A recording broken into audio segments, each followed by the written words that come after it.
Les flammes dansaient dans le jardin comme des démons affamés. Sophie regardait ses robes se consumer une à une, hypnotisée par la destruction méthodique de 5 années de souvenirs. La robe bleue de leur premier anniversaire, la robe noire de l'enterrement de son père. Et maintenant, celle qui lui brisait le cœur, la robe vintage bordeaux que sa mère lui avait offerte pour son mariage. Marc jetait chaque vêtement avec une précision chirurgicale, savourant chaque geste. Ses yeux brillaient d'une satisfaction malsaine qu'elle ne lui avait jamais vue. Ou plutôt, qu'elle avait choisi de ne pas voir. Tu comprends maintenant? Sa voix était calme, presque douce, plus terrifiante que s'il avait crié. Une épouse digne obéit à sa belle famille. Ma mère a besoin de soins constants, et c'est ton devoir de les lui fournir. Sophie sentit quelque chose se fissurer en elle. Pas seulement son cœur. Quelque chose de plus profond. L'infirmière en elle savait reconnaître les signes de manipulation, mais l'épouse amoureuse avait choisi l'aveuglement.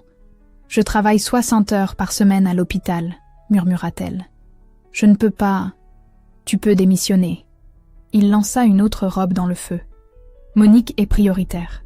Si ça ne te convient pas... » Il sortit des papiers de sa poche arrière, pliés avec soin. « Signe les papiers du divorce et disparaît de nos vies. » Le tissu bordeaux de sa mère commençait à noircir. Sophie se souvint du jour où sa mère la lui avait donné, 3 mois avant de mourir. « Pour ton grand jour, ma chérie. Que tu sois heureuse comme je l'ai été avec ton père. » Combien de fois sa mère l'avait-elle mise en garde contre les hommes qui diminuent leurs femmes? Combien de signaux d'alarme avait-elle ignorés? D'accord. Le mot sortit de sa bouche avec une clarté qui la surprit elle-même. Marc se figea, le briquet encore à la main. Il s'était attendu à des larmes, des supplications, des promesses de changement. Pas à cette acceptation sereine qui glaçait l'air d'octobre. « Pardon ?» Sophie le regarda droit dans les yeux pour la première fois depuis des mois. « D'accord, je vais signer. » Un silence pesant tomba entre eux. Même les flammes semblaient s'être calmées, comme si elles aussi attendaient en la suite. Marc cligna des yeux, déstabilisé. Son plan parfait venait de déraper. « Tu ne penses pas ce que tu dis ?»« Si. » Sophie tendit la main vers les papiers. « Donne-moi un stylo. » Dans la cuisine, derrière la fenêtre, Monique observait la scène avec un sourire satisfait. Elle ne savait pas encore qu'elle venait d'assister au début de sa propre chute. Le stylo tremblait entre les doigts de Marc. Il n'arrivait pas à croire que son bluff venait d'être appelé. Sophie était assise à la table de la cuisine, les papiers de divorce étalés devant elle, d'un calme qui le déstabilisait profondément. « Tu ne sais même pas ce que tu fais, » balbutia-t-il. « Sans moi, tu n'es rien. Qui va payer tes factures? Qui va s'occuper de toi ?» Sophie leva les yeux, et pour la première fois depuis des années, Marc y vit quelque chose qu'il ne reconnaissait pas. De la pitié. « Marc, arrête. » Sa voix était douce mais ferme. « Je sais que tu as été licencié il y a 4 mois. » Le visage de Marc se vida de toutes couleurs. « Comment tu... Les relevés bancaires que tu cachais si soigneusement? J'ai fini par les voir quand tu as refusé de me laisser vérifier notre compte épargne. » Sophie signa la première page avec une élégance tranquille. « Mes économies ont fondu de 15 000 € depuis janvier. Maintenant, je sais pourquoi. » Marc ouvrit la bouche, puis la referma. Monique, qui écoutait depuis le salon, se rapprocha discrètement de la porte. « Et ta mère ?» Sophie continua, signant la 2e page. Une dépression qui l'empêche de sortir, mais qui disparaît miraculeusement quand elle croit être seule. J'ai remarqué les incohérences, Marc. Je suis infirmière, pas idiote. Quelles incohérences? La voix de Monique claqua depuis l'entrée de la cuisine. Elle n'arrivait plus à garder le silence. Sophie se tourna vers sa belle-mère avec un sourire qui ne montait pas jusqu'à ses yeux. « Bonjour Monique. Les antidépresseurs que vous prétendez prendre? Ils donnent des nausées et coupent à l'appétit. Pourtant vous mangez comme 4 et vous ne montrez aucun effet secondaire. Soit vous ne les prenez pas, soit vous n'en avez pas besoin. » Monique serra les poings. « Tu oses remettre en question mon état de santé? Je constate, c'est tout. » Sophie signa la dernière page et poussa les papiers vers Marc. « Voilà, c'est fait. » Un silence de mort tomba sur la cuisine. Marc fixait les papiers comme s'ils allaient s'envoler. Il avait joué son atout maître et perdu. Pire, il venait de découvrir que sa femme effacée savait beaucoup plus de choses qu'il ne l'avait imaginé. Tu ne peux pas partir comme ça, protesta-t-il faiblement. Cette maison que je paie depuis des mois. Sophie se leva et lissa sa jupe. Je vais faire virer l'argent de mon compte personnel avant ce soir. Tu trouveras bien une solution. Elle monta à l'étage et redescendit quelques minutes plus tard avec une valise qu'elle avait visiblement préparée à l'avance. Marc et Monique la regardaient, comme si elle venait de se transformer en étrangère. « Sophie, attends. » Marc essaya de la rattraper. « On peut en parler, trouver un arrangement. » « Quel arrangement ?» Elle se retourna sur le seuil. « Que je démissionne pour servir de bonne à ta mère qui joue la comédie. Que je finance vos mensonges indéfiniment. Ce ne sont pas des mensonges. » explosa Monique. « Mon fils traverse une période difficile. C'est normal que sa femme le soutienne. En mentant à tout le monde? En me manipulant ?» Sophie secoua la tête. « Non, Monique. Cette période est terminée. » Elle franchit la porte et se dirigea vers sa voiture. Marc la suivit, paniqué. « Tu reviendras, » lança-t-il avec une assurance forcée. « Dans une semaine, tu reviendras en pleurant. Tu verras comme c'est dur dehors, toute seule. » Sophie ouvrit sa portière et le regarda une dernière fois. « Marc, tu ne comprends toujours pas, n'est-ce pas ?» Elle démarra le moteur. « Je ne suis pas en train de fuir. Je suis en train de me libérer. » La voiture disparut au bout de la rue, laissant Marc et Monique face à une réalité qu'ils n'avaient pas anticipée. Pour la première fois depuis des années, ils allaient devoir se débrouiller sans l'argent et la complaisance de Sophie. Dans le rétroviseur, Sophie vit Marc rentrer dans la maison d'un pas traînant. Elle ne savait pas encore qu'il allait passer la nuit à éplucher leur compte bancaire, découvrant l'ampleur de sa dépendance financière. Elle ne savait pas non plus qu'il allait très bientôt regretter amèrement d'avoir brûlé ses robes. 3 ans plus tôt, Sophie serrait la main de Marc dans le cimetière, reconnaissante d'avoir quelqu'un à ses côtés pendant les obsèques de sa mère. Il avait été si présent, si attentionné pendant ces semaines difficiles. Quand sa famille n'était repartie après l'enterrement, lui seul était resté. « Tu n'as plus personne maintenant », avait-il murmuré en la serrant contre lui. « Mais tu m'as, moi. Je ne t'abandonnerai jamais. » À l'époque, ces mots lui avaient semblé réconfortants. Aujourd'hui, en roulant vers l'appartement de sa sœur Claire, Sophie comprenait enfin leur véritable signification. Présent. L'appartement sentait le café et les croissants chauds. Claire ouvrit la porte avec un mélange de surprise et d'inquiétude qui se transforma rapidement en soulagement. « Sophie, mon Dieu, tu as l'air… » Elle s'interrompit, cherchant ses mots. « Libre ?» Sophie sourit pour la première fois depuis des mois.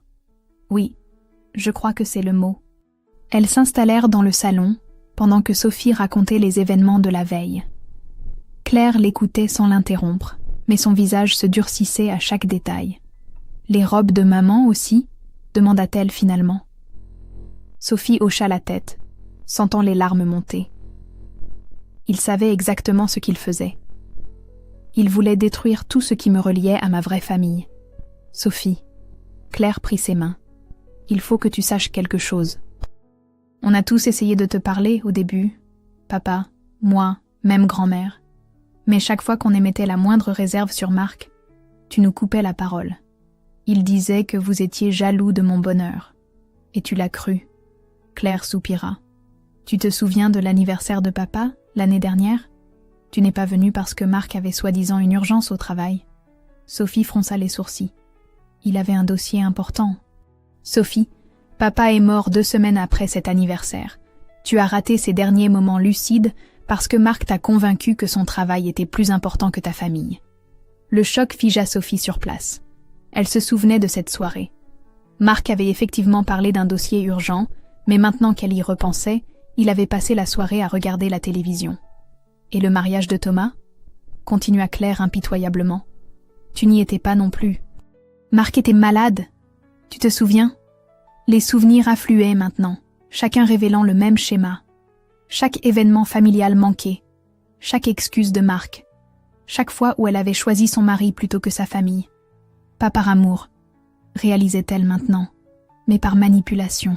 « Mon Dieu !» murmura-t-elle. « Qu'est-ce que j'ai fait ? Tu as été manipulée par un expert. » Claire s'assit à côté d'elle. « Marc n'a pas choisi une femme au hasard, Sophie. Il t'a ciblée délibérément. Une infirmière en deuil, émotionnellement vulnérable, avec de bonnes économies et pas d'attache familiale solide. Sophie repensa à leur rencontre. Elle sortait tout juste de l'hôpital après une garde difficile quand elle l'avait percuté dans la rue. Il s'était montré si charmant, si préoccupé par son état de fatigue. Le hasard parfait. « Il m'attendait », réalisa-t-elle. « Il savait où je travaillais. » Probablement. Claire lui tendit un mouchoir. « Sophie, je dois te dire autre chose. Tu te souviens de Sarah, sa première femme ?» Sophie hocha la tête. Marc parlait rarement d'elle, sauf pour mentionner qu'elle avait eu des problèmes psychologiques. « J'ai fait quelques recherches après votre mariage. Sarah n'était pas folle, Sophie. Elle était comptable, équilibrée, aimée de sa famille, jusqu'à ce qu'elle épouse Marc. » Le sang de Sophie se glaça. « Qu'est-ce que tu veux dire ? Sa famille m'a raconté la même histoire. Isolement progressif, contrôle financier. Puis quand elle a voulu partir, Marc a réussi à convaincre tout le monde qu'elle faisait une dépression nerveuse. Elle a perdu la garde de sa fille et a dû quitter la ville. » Sophie sentit ses mains trembler. Où est-elle maintenant ? À Lyon. Elle travaille dans une association d'aide aux femmes victimes de violences conjugales. Claire marqua une pause. Sophie, si tu veux vraiment t'en sortir, il faut que tu la contactes. Parce que Marc ne va pas te laisser partir si facilement. Comme pour confirmer ses paroles, le téléphone de Sophie se mit à vibrer. Marc. Encore. Pour la 10e fois depuis qu'elle était arrivée chez Claire. Cette fois, elle décrocha. Sophie, enfin, tu me fais peur. Tu disparais comme ça. Rentre à la maison, on va discuter calmement. Non, Marc, c'est fini. Tu ne penses pas ce que tu dis. Tu es sous le choc, c'est normal. Mais tu sais que tu as besoin de moi. Sophie regarda sa sœur, qui l'encourageait d'un hochement de tête. Marc, la seule chose dont j'ai besoin, c'est de ne plus jamais te revoir. Elle raccrocha et éteignit son téléphone. Pour la première fois depuis des années, elle était dans un endroit où Marc ne pourrait pas la joindre, entourée de quelqu'un qui l'aimait vraiment. Mais elle savait que ce n'était que le début. Marc n'abandonnerait pas si facilement sa proie. Sophie fixait le numéro de téléphone griffonné sur le papier que Claire lui avait donné. Sarah Moreau, Lyon. Les chiffres semblaient danser devant ses yeux fatigués. 3 jours s'étaient écoulés depuis qu'elle avait quitté Marc, et elle n'arrivait toujours pas à croire qu'elle était libre. « Tu n'es pas obligée d'appeler tout de suite », dit Claire en lui apportant une tasse de thé. « Prends le temps qu'il faut. » Mais Sophie savait qu'elle devait le faire. Les appels de Marc se multipliaient, 52 depuis hier. Il avait également contacté l'hôpital, prétendant s'inquiéter pour sa santé mentale. Heureusement, ses collègues la connaissaient assez bien pour ne pas prendre ses insinuations au sérieux. Elle composa le numéro avant de perdre courage. « Allô ?» La voix était douce, prudente. « Bonjour, je suis Sophie Dubois. Enfin, ex-épouse de Marc Delacroix. Votre numéro m'a été donné par ma sœur qui... Oh mon Dieu !» Un silence puis... « Sophie, j'ai entendu parler de vous. Comment allez-vous ?» Cette simple question, posée avec une compassion sincère, fit s'effondrer toutes les défenses de Sophie. Elle éclata en sanglots au téléphone, libérant des années de tension accumulées. « Je suis désolée, hoqueta-t-elle. Je ne sais pas pourquoi je pleure. Parce que c'est la première fois depuis longtemps que quelqu'un vous demande vraiment comment vous allez, » répondit Sarah, avec une douceur qui parlait d'expérience. « Sophie, où êtes-vous en ce moment ? Vous êtes en sécurité ? Chez ma sœur à Paris. Marc ne sait pas où j'habite. Bien. Écoutez-moi attentivement. Ne lui dites jamais où vous êtes. Jamais. Marc va essayer de vous faire revenir par tous les moyens possibles. D'abord la gentillesse, puis les menaces, puis la victimisation. Ne tombez pas dans le piège. » Sophie essuya ses larmes. « Comment vous avez fait pour vous en sortir ? » « Avec beaucoup de difficultés. » Sarah soupira. « Marc m'a épousée quand j'étais comptable dans un cabinet respecté. Quand j'ai voulu le quitter, il avait réussi à convaincre mes collègues, mes amis, même ma propre famille, que je faisais une dépression nerveuse. J'ai perdu mon travail, la garde de ma fille, et j'ai dû recommencer ma vie à zéro. » Le cœur de Sophie se serra. « Votre fille ? Emma. Elle a 13 ans maintenant. Je ne l'ai vue que 3 fois cette année. » La voix de Sarah trembla légèrement. Marc s'est arrangé pour obtenir la garde complète en me faisant passer pour instable. Sophie sentit la colère monter en elle. Comment est-ce possible ? Marc est très intelligent, Sophie. Il documente tout, garde des preuves de nos prétendus troubles comportementaux. Il enregistre nos conversations quand nous sommes en colère, filme nos moments de faiblesse. Tout peut être retourné contre nous. Cette révélation glaça Sophie. Combien de fois Marc l'avait-il vu pleurer? Combien de disputes avait-il provoquées délibérément? Il faut que vous sachiez autre chose, continua Sarah. Vous n'êtes pas la deuxième, Sophie. Vous êtes la troisième. Le monde vacilla autour de Sophie. Quoi? Il y a eu Léa avant moi. Institutrice, 28 ans quand elle l'a épousé. Même schéma. Elle a réussi à s'enfuir avant qu'il ne la détruise complètement. Mais elle a dû quitter la région et changer d'identité. Sophie réalisa avec horreur qu'elle faisait partie d'un système. Marc ne cherchait pas l'amour. Il chassait. Il repérait des femmes vulnérables, les isolait, les détruisait, puis passait à la suivante. « Pourquoi me dites-vous tout ça ?» demanda-t-elle d'une voix faible. « Parce que vous avez fait quelque chose que ni Léa ni moi n'avons réussi à faire. Vous êtes parti en gardant votre dignité et votre travail. Marc a sous-estimé votre force. » Sarah marqua une pause. « Sophie, j'ai une proposition à vous faire. Est-ce que vous seriez d'accord pour le rencontrer ? » « Rencontrer qui ? » ?»« Léa. Elle vit maintenant en Espagne. Mais elle revient à Paris la semaine prochaine pour affaires. Nous pourrions nous voir toutes les trois. » Sophie hésita. Une partie d'elle voulait oublier Marc et passer à autre chose. Mais une autre partie, plus forte, voulait comprendre. Comprendre comment elle était tombée dans ce piège, et surtout, s'assurer qu'aucune autre femme ne subirait le même sort. « D'accord, » dit-elle finalement. « Mais Sarah, est-ce qu'on peut vraiment l'arrêter ? Seule, non. Mais ensemble ?» Sarah marqua une pause lourde de sens. « Ensemble, nous avons peut-être une chance. » Sophie raccrocha avec un mélange d'appréhension et d'espoir. Pour la première fois depuis des années, elle ne se sentait plus seule face à Marc. Mais elle ignorait encore que pendant qu'elle parlait avec Sarah, Marc était en train de mettre en place son propre plan de reconquête. Un plan qui impliquait beaucoup plus que de simples appels téléphoniques. Le téléphone de Sophie vibra à 6 heures du matin. Numéro inconnu. Elle décrocha par réflexe, encore engourdie par le sommeil. « Sophie Dubois ?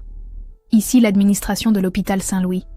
Nous avons reçu un appel inquiétant de votre mari concernant votre état mental. Il souhaiterait que nous... » Stop. Sophie se redressa dans le lit, parfaitement réveillée. « Qui vous a donné cette information ? Monsieur Delacroix s'est présenté comme votre époux. Il semblait très préoccupé par votre bien-être et... Madame, je vous arrête tout de suite. Marc Delacroix est mon ex-mari depuis 1 semaine.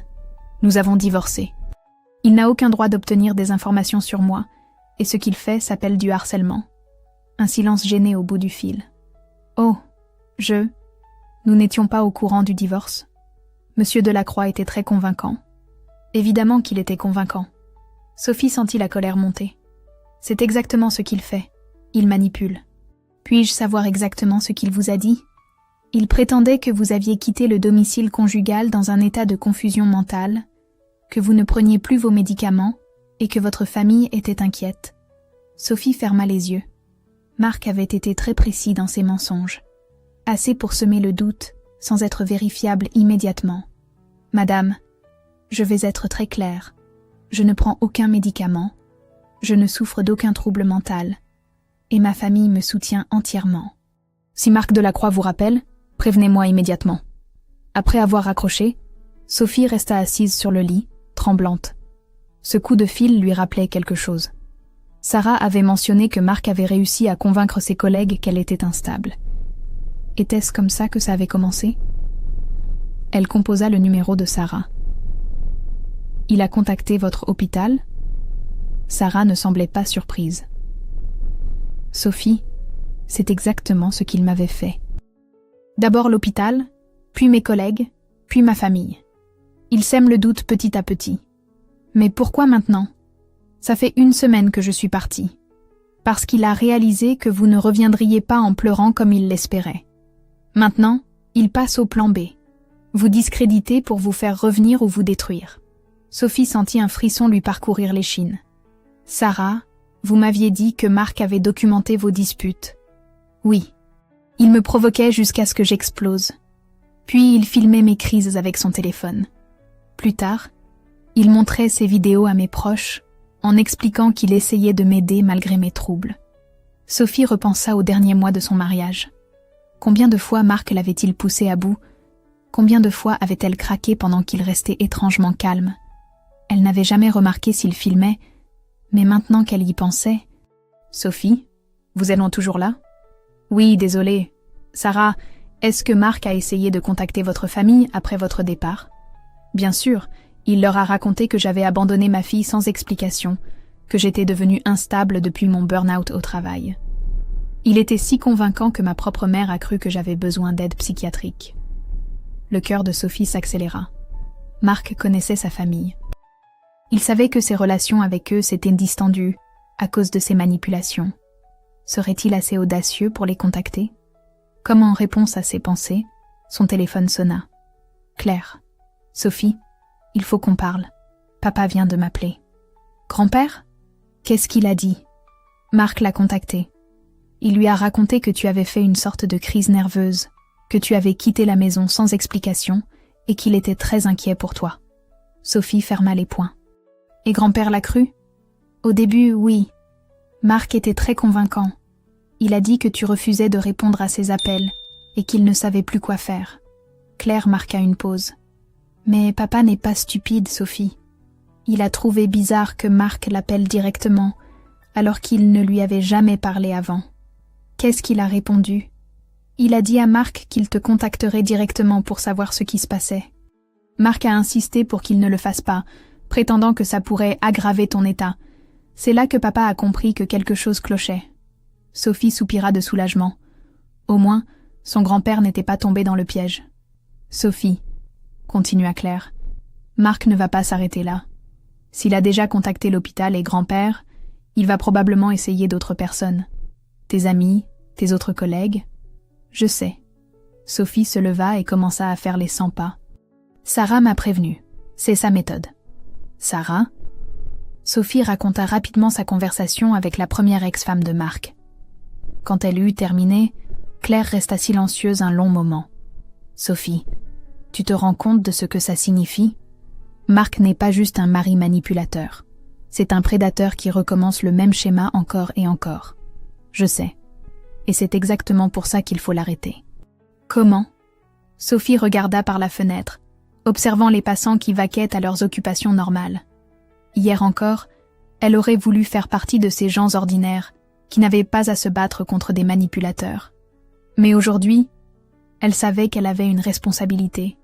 Je ne sais pas encore, mais Sarah, Léa et moi, on va trouver un moyen. Ce qu'elle ne savait pas, c'est que Marc venait de franchir une nouvelle ligne. Il n'avait pas seulement contacté sa famille et son travail. Il avait aussi engagé quelqu'un pour la surveiller. Le café était bondé, parfait pour passer inaperçu. Sophie reconnut immédiatement Sarah à sa description. Petite, brune, avec ce regard méfiant que développent là les femmes qui ont appris à leurs dépens que le danger peut venir de ceux qu'elles aiment. La troisième femme était différente. Léa avait les cheveux blonds coupés très courts et une assurance dans le regard que Sophie lui enviait. Elle se leva quand Sophie s'approcha de leur table. « Vous devez être Sophie. Je suis Léa. » Elles s'assirent toutes les trois, et pendant un moment, personne ne parla. Que dire quand on se retrouve avec deux autres femmes qui ont partagé le même cauchemar avec le même homme? « Je dois vous avouer quelque chose, » finit par dire Léa. « Quand Sarah m'a dit que Marc s'était remarié, j'ai eu envie de vous prévenir. Mais qui m'aurait cru ?» Sophie hocha la tête. Elle comprenait parfaitement. « Comment vous avez réussi à vous en sortir ?» demanda-t-elle. « Difficilement. » Léa but une gorgée de café. « Marc m'avait isolée de ma famille, en prétendant qu'il me manipulait, parce qu'il n'approuvait pas notre mariage. Quand j'ai voulu partir, il avait réussi à convaincre mes parents que j'avais des problèmes psychologiques. Et votre travail ? Institutrice dans une petite ville. Marc avait réussi à faire croire au directeur que j'étais instable. J'ai été mise en arrêt maladie pour mon bien. Quand j'ai voulu reprendre, les parents d'élèves ne me faisaient plus confiance. » Sarah prit la parole. « Léa a dû quitter la France pour recommencer sa vie. C'est pour ça que j'ai voulu qu'on se rencontre toutes les trois. Marc continue ses dégâts. » Sophie sentit la colère monter en elle. « Il faut l'arrêter. » « Comment ?» Léa la regarda avec scepticisme. « Marc est très intelligent. Il ne laisse jamais de preuves directes. Tout ce qu'il fait peut être interprété comme de la préoccupation légitime pour ses ex-épouses. Sarah sortit un dossier de son sac. Sauf que maintenant, nous sommes 3. 3 femmes avec la même histoire. Ça ne peut plus être une coïncidence. Elle étala des documents sur la table. Photos, relevés de comptes, témoignages écrits de proches. J'ai tout documenté après coup. Mon histoire avec Marc, la façon dont il m'a isolée, les méthodes qu'il utilisait. Elle regarda Léa. « Tu as fait pareil ?» Léa hocha la tête. « J'ai même enregistré certaines de nos disputes. Il ne s'en rendait pas compte, mais j'avais commencé à me méfier vers la fin. » Sophie réalisa soudain quelque chose. Les photos qu'il gardait de moi, est-ce qu'il en avait de vous aussi? Les 2 femmes échangèrent un regard lourd. « Marc collectionne, » dit Sarah simplement. « Des photos, des vidéos, des objets personnels. Je pense qu'il garde des trophées de chacune de ses conquêtes. » Où? Chez sa mère. Monique est sa complice depuis le début. Elle l'aide à repérer les femmes vulnérables, l'encourage dans ses manipulations. Sophie repensa à toutes les fois où Monique l'avait observée, avec ce petit sourire satisfait. Elle n'était pas juste une belle-mère difficile. Elle était partie prenante du système. « Sophie, » dit Léa, « vous nous avez dit que Marc vous harcelait depuis 1 semaine. Est-ce qu'il a fait quelque chose de différent ces derniers jours ?» Sophie hésita, puis raconta l'appel à l'hôpital et les tentatives de contact avec sa famille. « C'est exactement son mode opératoire, » confirma Sarah. « Mais il y a autre chose. Hier, une de mes collègues de l'association m'a dit qu'un homme correspondant à la description de Marc avait posé des questions sur moi. » Le sang de Sophie se glaça. « Il vous surveille ? » ?»« Probablement. Et maintenant qu'il sait qu'on se connaît ?» Sarah ne finit pas sa phrase. Léa se pencha vers elle. « Écoutez, j'ai une proposition. Je repars en Espagne demain, mais j'ai un ami avocat à Madrid qui est spécialisé dans ce genre d'affaires. Si on arrive à monter un dossier solide avec nos 3 témoignages, ça pourrait marcher ?» demanda Sophie. « Peut-être, mais il faudrait avoir des preuves plus concrètes que nos témoignages. » Sarah réfléchit. « Sophie, vous avez dit que vous soupçonniez Marc de garder des trophées chez sa mère ?» Sophie hocha la tête, comprenant où elle voulait en venir. « C'est dangereux, » murmura-t-elle. « Tout est dangereux maintenant, » répondit Léa. « Mais, Sophie, vous avez un avantage sur nous. Marc pense encore pouvoir vous récupérer. Il ne s'attend pas à ce que vous preniez l'offensive. » Pour la première fois depuis qu'elle avait quitté Marc, Sophie se sentait moins seule. Ces 2 femmes comprenaient exactement ce qu'elles vivaient. Elles étaient passées par le même enfer et s'en étaient sorties. « Qu'est-ce que vous proposez exactement ?» demanda-t-elle. Sarah et Léa échangèrent un regard complice. « Qu'on lui rende la monnaie de sa pièce, » dit Sarah avec un sourire qui n'avait rien de tendre. Sophie réalisa qu'elle venait de franchir une ligne. Elle n'était plus la victime qui fuyait.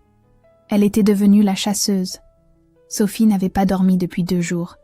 Marc avait intensifié ses attaques avec la précision d'un chirurgien.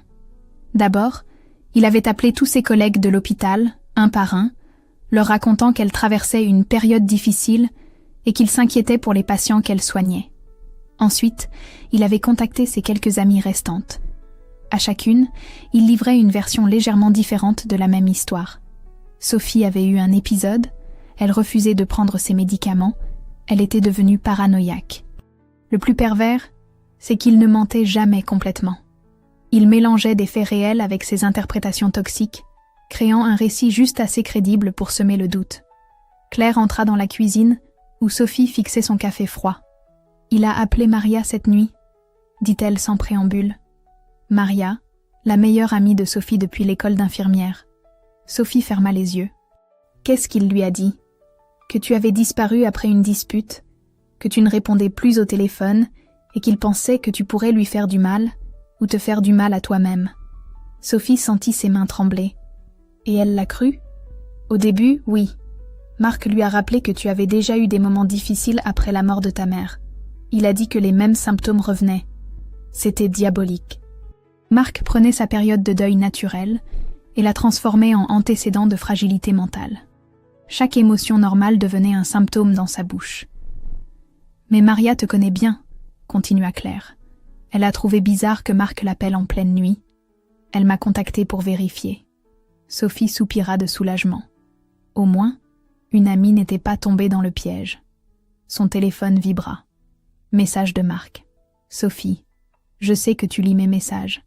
Les gens s'inquiètent pour toi. Tes amis, tes collègues, même ta famille. Rentre à la maison avant que la situation ne devienne incontrôlable. La manipulation était parfaite. Il ne la menaçait pas directement. Il se positionnait en sauveur face à une situation qu'il avait lui-même créée.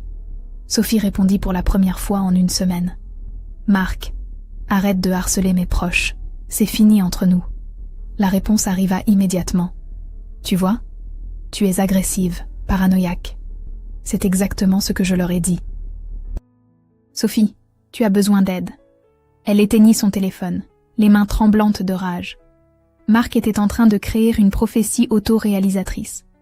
Plus elle se défendait, plus elle semblait instable aux yeux des autres. L'après-midi, Sarah l'appela. Sophie, j'ai du nouveau. Mon contact dans la police m'a dit que Marc avait essayé de porter plainte pour disparition inquiétante hier. Quoi? Il s'est présenté au commissariat en prétendant que sa femme avait disparu dans un état mental préoccupant. Heureusement, comme vous avez officiellement divorcé, ils n'ont pas pu enregistrer de plainte. Sophie réalisa l'ampleur de la stratégie de Marc. Il ne se contentait pas de la discréditer auprès de ses proches. Il essayait de créer un dossier officiel qui appuierait sa version des faits. Sarah, il faut qu'on agisse maintenant. Si on attend plus longtemps, il aura convaincu tellement de gens que personne ne nous croira. Je sais. Léa m'a envoyé les coordonnées de son avocat. Il peut nous recevoir par visioconférence demain matin. Sophie raccrocha avec un mélange d'espoir et d'appréhension. Elle était en train de livrer une guerre psychologique contre un expert, et elle commençait à comprendre qu'elle ne pourrait pas la gagner seule. Le soir même, elle découvrit que Marc avait franchi une nouvelle ligne. Il avait créé un faux profil sur les réseaux sociaux et commençait à répandre des rumeurs sur elle dans les groupes d'infirmières de la région. Collègue inquiète pour Sophie Dubois, ex de la Croix. Si quelqu'un a de ses nouvelles, merci de me contacter. Sa famille est très inquiète. Sous ce message, des dizaines de commentaires de fausses préoccupations et de questions sur son état mental. Sophie comprit que Marc ne cherchait plus seulement à la récupérer. Il voulait la détruire socialement pour qu'elle n'ait d'autre choix que de revenir ramper chez lui. C'était exactement ce qu'il avait fait à Sarah et Léa. Mais cette fois, il avait sous-estimé sa proie. Sophie n'était plus seule, et elle commençait à apprendre les règles de son jeu. L'avocat espagnol avait été formel. 3 témoignages identiques constituaient un début de preuve solide, mais il leur fallait des éléments concrets. Documents, enregistrements, preuves matérielles. Sophie regardait la maison de Marc depuis sa voiture, garée 3 rues plus loin. Elle savait que le mardi après-midi, il accompagnait sa mère chez le médecin, une consultation qu'elle soupçonnait maintenant d'être fictive. Un alibi de plus dans leur système de mensonges. Son plan était simple mais risqué. Monique gardait toujours une clé de secours sous le pot de fleurs à gauche de l'entrée. Sophie avait 15 minutes pour entrer, chercher les fameux trophées dont avait parlé Sarah, et ressortir. Elle força ses jambes tremblantes à avancer vers la maison qui avait été sa prison dorée pendant 5 ans. La clé était bien là. Sophie ouvrit silencieusement et se dirigea vers le bureau de Marc, au 1er étage. Elle connaissait cette pièce par cœur, mais ne s'y était jamais aventurée seule. Marc prétendait que ses dossiers clients étaient confidentiels. Le tiroir du bas était verrouillé. Sophie utilisa une épingle à cheveux, technique apprise grâce à un patient ex-cambrioleur qui lui avait enseigné au cas où. Le mécanisme céda après quelques secondes. Ce qu'elle découvrit lui coupa le souffle. Des dossiers. Un pour chaque femme. Léa M. Sarah T. Sophie D. Chaque chemise contenait des photos, des copies de conversations privées, des analyses psychologiques amateurs, et surtout, un planning détaillé des phases de manipulation. Le dossier de Léa documentait méticuleusement son isolement. Phase 1. Créer la dépendance affective. Phase 2. Éloigner de la famille. Phase 3. Saper la confiance professionnelle. Celui de Sarah était encore plus détaillé, avec des notes sur ses points faibles et des stratégies pour exploiter sa culpabilité maternelle. Son propre dossier la fit frissonner. Marc avait noté ses cycles menstruels, ses habitudes alimentaires, ses réactions émotionnelles. Il y avait même des photos d'elle, prises à son insu, dans leur intimité. Mais le plus choquant, étaient dans le dossier de Monique. Des reçus de consultation avec un psychiatre privé. La belle-mère consultait effectivement, mais pas pour dépression. Les documents révélaient qu'elle aidait Marc à perfectionner ses techniques de manipulation conjugale. Sophie photographia frénétiquement chaque page avec son téléphone. Ses mains tremblaient, mais elle força sa formation d'infirmière à prendre le dessus. Méthodique, précise, efficace. Elle venait de terminer quand elle entendit une voiture dans l'allée. Panique. Ils étaient en avance. Sophie referma le tiroir, remit tout en place et se précipita vers l'escalier. La clé tourna dans la serrure, au moment où elle atteignait la cuisine. « Quelqu'un a bougé mes affaires », dit immédiatement Marc en entrant. Sophie se figea derrière la porte de service. Comment pouvait-il le savoir? « Tu es sûre ?» demanda Monique. « Certain. Le tiroir de mon bureau a été ouvert. » Sophie retint son souffle. Marc monta à l'étage pendant que Monique fouillait le rez-de-chaussée. Elle profita du bruit pour se glisser vers la sortie. « Il manque quelque chose ?» cria Monique. « Non, mais quelqu'un a regardé les dossiers. Les photos ne sont plus dans le même ordre. » Sophie atteignit sa voiture juste au moment où Marc redescendait. Dans le rétroviseur, elle le vit examiner le pot de fleurs. Il avait compris. Son téléphone vibra immédiatement. « Sophie, tu viens de commettre une grosse erreur. » Puis un second message. « Violation de domicile. J'ai des preuves. La police va adorer entendre parler de tes problèmes mentaux récents. » Sophie sourit malgré sa peur. Marc venait de confirmer qu'il gardait effectivement des preuves compromettantes chez lui. Et maintenant, elle avait les siennes. Elle envoya les photos à Sarah et Léa avec un message. « Mission accomplie, on le tient. » Marc avait raison sur un point. Elle venait de commettre une erreur, mais pas celle qu'il croyait. Son erreur avait été de sous-estimer une infirmière en colère qui avait enfin décidé de se battre. 8 mois plus tard, Sophie ajustait son badge d'identification en entrant dans l'hôpital. Docteur Sophie Dubois, responsable du service d'aide aux victimes. Sa promotion était arrivée 3 mois après que l'affaire Marc Delacroix ait défrayé la chronique locale. Le procès avait été retentissant. 3 femmes, 3 témoignages identiques, et surtout, des preuves accablantes. Les dossiers de manipulation découverts chez Marc avaient fasciné et horrifié le tribunal. Le juge avait parlé de système prédateur d'une sophistication rare. Marc avait été condamné à 2 ans de prison ferme pour harcèlement, chantage et violation de vie privée. Monique, reconnue complice, avait écopé d'1 an avec sursis et de l'obligation de suivre une thérapie psychiatrique réelle cette fois. Mais la vraie victoire de Sophie n'était pas là. Elle poussa la porte de son bureau, où l'attendait Amélie, 26 ans, institutrice. La jeune femme avait les mêmes yeux apeurés que Sophie, 8 mois plus tôt. « Il dit que personne ne me croira », murmura Amélie. « Que je suis instable, que j'ai des antécédents. » Sophie posa doucement une main sur son épaule. « Amélie, regardez-moi. Vous n'êtes pas folle, vous n'êtes pas instable, vous êtes manipulée. » Ces mots, elle les avait prononcés des dizaines de fois depuis l'ouverture de son service. Chaque semaine, une nouvelle femme poussait sa porte, avec la même histoire, les mêmes doutes, la même culpabilité. « Comment vous avez su ?» demanda Amélie. Sophie sourit. « Parce que j'ai vécu exactement la même chose, et je m'en suis sortie. » Elle raconta son histoire, comme elle le faisait systématiquement.